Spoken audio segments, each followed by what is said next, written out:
It's 1972. Black Panther activist Angela Davis is in a California state prison. A journalist visits Davis behind bars and asks her, "What do you think about violence?" When you talk about a revolution, most people think violence, without realizing that the real content of any kind of revolutionary thrust lies in the principles and the goals that you're striving for, not in the way you reach them. On the other hand, because of the way this society is organized, because of the violence that exists on the surface everywhere, you have to expect that there are going to be such explosions. You have to expect things like that as reactions.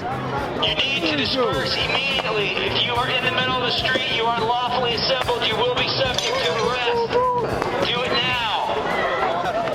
This idea of violence and nonviolence is, we're not looking at it through the lens of the people that are experiencing the governmental violence. That's Erica Huggins, a professor at Laney College in Oakland, California, and a former member of the Black Panther Party. We live in a country that built its economic system on the owning of humans. I can't think of anything more violent.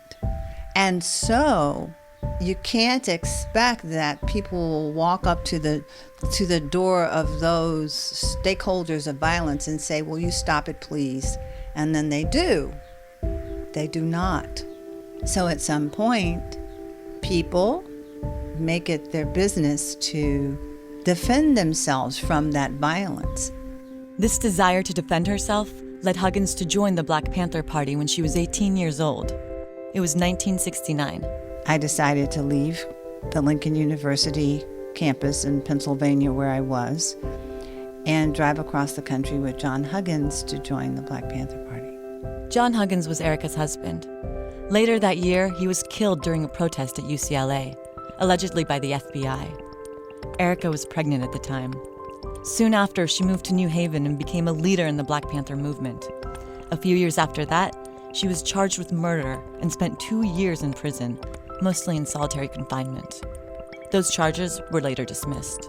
It isn't that the Black Panther Party said or thought nonviolence is not good enough. The principles that Martin Luther King studied from Mahatma Gandhi.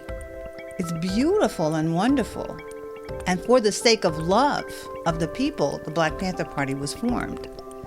It's just that we also felt that we should defend ourselves if we're attacked. Huggins says the Black Panther Party was created because African Americans were being lynched, beaten, and killed on a daily basis. And some of that has stopped so that it looks like we're in a different era. And I think we buy into that. We believe that it's different because it's more submerged in a way, but it's still there. It's not that submerged. In 2014, over 24 unarmed people of color were killed by police. In 2015, the U.S. Attorney General came out with a report showing years of police bias in Ferguson, Missouri. Ferguson is not new. St. Louis has been that way ever since St. Louis was St. Louis. So we're always, the big we, is always shocked when the people stand up for their rights. Why are we so shocked? Huggins says the Black Panther Party was about dismantling systems, not harming individuals, but harming the systems that brought harm to them. Today, Huggins is a sociology teacher. She says there's hope. If states create regulations about how police officers behave, and if they have proper training, then maybe we can have real justice and real peace. Until then, Erica Huggins will continue to dismantle systems. But now, she'll do it from inside an Oakland classroom. For Philosophy Talk, I'm Shuka Kalantari.